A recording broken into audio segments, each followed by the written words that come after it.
in my in-laws kitchen today.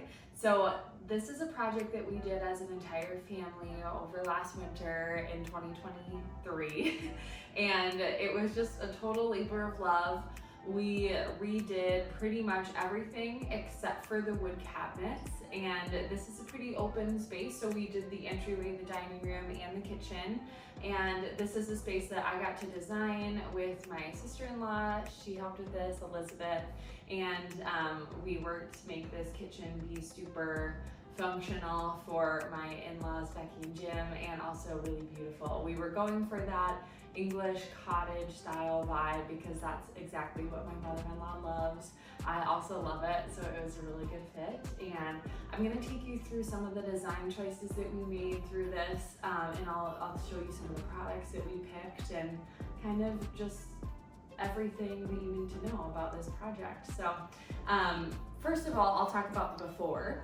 So the before, which we'll show pictures here, everything was pretty orange. So the floors were orange, the kitchen cabinets are like that oaky, golden oak color, but it was a different tone than the floors were. And the ceiling was popcorned, and the light fixtures just didn't make good sense for the space. And it was needing some love. It was time. The island was a diamond shape before, and it was time. The floors had some water damage, so we needed to for sure get new floors, but it was really important to my in-laws to keep the wood cabinets, and so we really wanted to make that stand out in the design. So now that you've kind of seen the before of it, we will start in the entryway.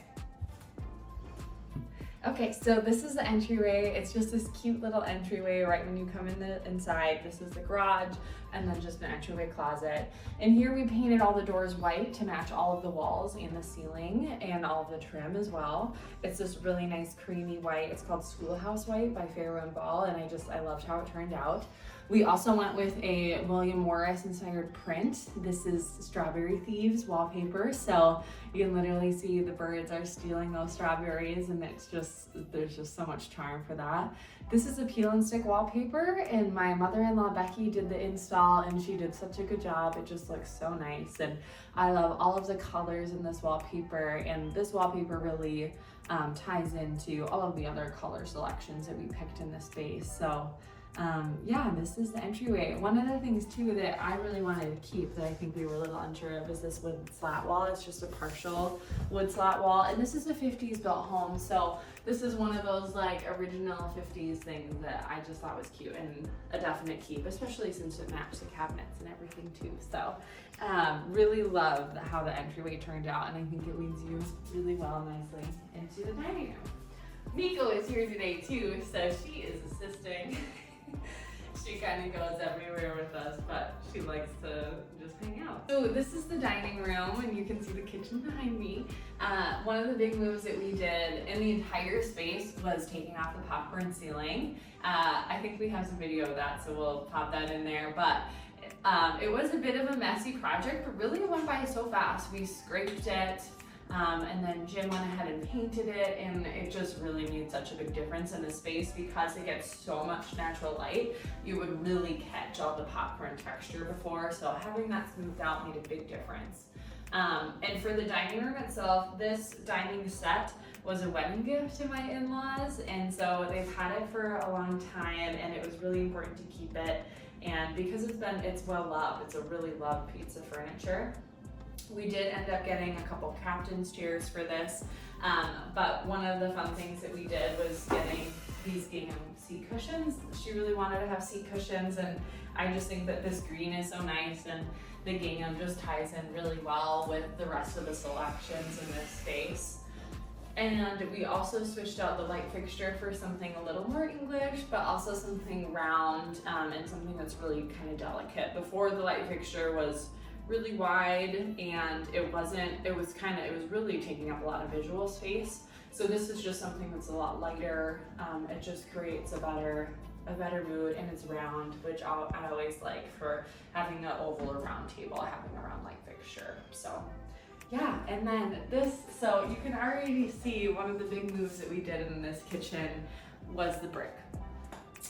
This is all brick flats, so it's like brick tile. So we laid each brick by hand. It was a fun family weekend, and it really went pretty smoothly. So it took us a couple days, and I think it was 5 of us just working on it, doing the cuts, doing all the cleaning and everything. So I really love how we continue to backsplash the brick onto this wall. I just think that it made the world of a difference for this space. And we went with a really nice soldier row above the window of brick, so that's when the bricks are just like stacked vertical, which is pretty traditional for a home that would be a load carrying area. So love how that turned out, and it just looks really sweet with some of my mother-in-law's accessories, like her cast iron candle there, and there's also this really cute pot rack that she has, and so we've been collecting some copper goodies for here, and she has a lot of vintage china, so this is like a nice little spot to highlight some of those pretty pieces, and it's just so dreamy and so English to have a pot rack.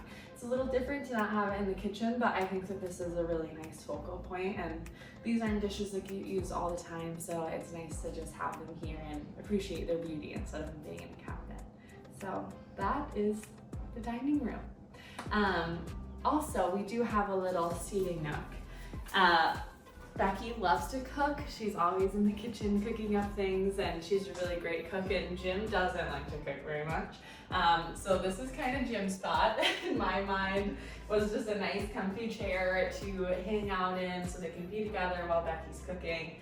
Sit here with a book, sit here with a glass of wine or a cup of coffee, and it's a really cute chair. It was an old theater prop, which is just perfect because my in-laws love theater. So this is just a nice little nook, and you can put your shoes on here, and it's multifunctional, but it's so English to have a little seating area near your kitchen and dining room. So I love that little element that we added in too. Miko loves this rug in the entryway for some reason too. This is the rug from Chris Loves Julia, and we're using it as an entryway runner, and it's just so cute. I love like mixing all of the patterns in this space. Was super fun because we have the gingham, we have this bow pattern, the wallpaper, we have a Harlequin rug, and the brick. We just really had a lot of fun mixing all these elements, because that's really what English interiors are about layering a bunch of items, because it's been collected over hundreds of years. So yes, next we'll talk about the entire kitchen. Okay, so in the kitchen, as you can see, we kept all of the golden oak cabinetry, and I think it really shines now. Having the white walls where it's painted walls, and the brick and the marble countertops, everything just is really cohesive, and it really gave new life to these wood cabinets in the early 2000s. I think they look so good, and this kitchen would be completely different without the wood cabinet. So I love that we kept them. We did go ahead and do some black hardware on these, kind of for that schoolhouse vibe. So we did 2 different styles of black handles on them, just your classic pull, and we also did a cup pull on the drawers, which are really nice too. We also did these hinges black as well, and I think it just really plays into that kind of schoolhouse English vibe that we were going for. One of the really big things that probably the biggest change, I think Jonah would say, is the floors, and I haven't talked about those yet. So this is a luxury vinyl tile. It is from Lumber Liquidators. So this is a faux travertine, but it is super performance, and this was kind of a really good Goldilocks version for flooring. I really wanted to do something, I thought travertine would be the perfect fit for in here, but my in-laws wanted to have something that was a little softer underfoot and a little warmer as well. So we went with this luxury vinyl tile, and I think it turned out so nice. It really just lightens up the entire space, and again, it's all about mixing materials in English interiors, so this ties super well into our design aesthetic for this room, and they're easy to clean, and they are waterproof, and just big high praise for my mother-in-law because I know she loves them. So these were a really big move in this entire space, and it continues from the entry, dining to kitchen too. So it was a big move. That was probably our second big item that we did. So another really big move that we did in this kitchen was this island. So this island before was a diamond shape island. So, which was not super functional for us as a family. We didn't really sit at it too much, and we never gathered around the island. You know, the things that you think that you do with an island in a kitchen. But what we did was we took off the countertop and then we squared off the diamond shape to create a rectangle. And we painted this really beautiful burgundy color from Sherwin, which I just love. I think it just really pops and it makes the oak stand out really nice. I love that color combination of the burgundy, the oak, and the white. I think it's just perfect. And so then we went ahead with a little overhang here for 2 bar stools, and I just think it's really nice. And it's so fun because my in-laws have been living with this kitchen for months now, and anytime we have a family get together, we actually do gather around the island and chat, which we never used to before. But this is a space that I think that we all love to spend time in, which is really fun. And this is an oak butcher block, and we used water locks to seal it. And it's just a really nice waterproof finish, and this is the satin or matte finish? Matte finish. And we really like how it turns out. It's just like a really rich color, but it matches the cabinets really nice too. So, and then we also, we made a lot of big moves in this kitchen. So there was a lot of little things that we did that really like added up to make this huge impact. So one of them that we did was take down this cabinet that was up here. We took that down because it blocked light going up from that window, so it made it feel really heavy, and there wasn't a moment for a pendant light above the sink, and we really wanted to have that moment. So this is a schoolhouse light, and it's just such a classic style and something that my mother-in-law really loves. And so I love how this looks, having the brick above the window with that soldier row again, and not having that cabinet is just, it's a night and day difference. It was so funny, like when we took it down, we were all just like, wow, that's really different. It was just kind of shocking because you just don't necessarily think about doing things like that. But that was a really good decision that we made. And that just makes it makes the experience of doing dishes just a lot more enjoyable too. And on that note, another thing that we decided to do was we did marble countertops on all of the countertops. This is a Cristalato marble, so it's really nice. It has flecks of brown, and it's got the dark grays, blacks, and whites, so it really encompasses a lot of the colors that we were wanting to play off of in this kitchen. And we did a very unique situation for the sink. This was the first time the fabricator has done this, so it was a little bit of a learning curve for us, but this is a faux apron front sink. And I will do a blog about how to do this and kind of what to ask your stone fabricator for. But this is a faux panel here of marble that's inset into the cabinets, and then we have a rectangular undermount sink. So it looks so seamless, and this was really affordable for how much design impact that you get from having this. So love this moment here with the sink. I'm just impatient because I want to put this in my kitchen. I just think this is so beautiful. So, and this is another Crystal Julia rug. This is a Harlequin pattern. It's got the green, the white, the black, so in our color palette perfectly. And Harlequin pattern is just so nice, and I have it in my house, and I just think it's just such a fun pattern, and I love how this plays with all of the other things too. So that turned out really nice. Moving on to this wall here. So one of the moves that we did here was moving the microwave completely. So it was a really big microwave before, and it went pretty low. So you didn't really have a lot of cooking space, and it was just not a super functional microwave for them. So once we kind of started to do things in the kitchen, that was something that was like, we need to do this because that will make it so much better. And so the microwave is in the pantry now, which is great. And we got this hood here, which is just low profile, which is super nice, under cabinet mounted. And we did this really beautiful herringbone tile. Jonah and I did this together, so that was really fun. Jonah usually cuts the tile and I place and do the strategy behind the tile, so it's give and take, it's a good partnership. So this is actually tile that's left over from my last house kitchen. I had gotten like, I don't know, 50 square feet of marble subway tile for $20, which is just insane.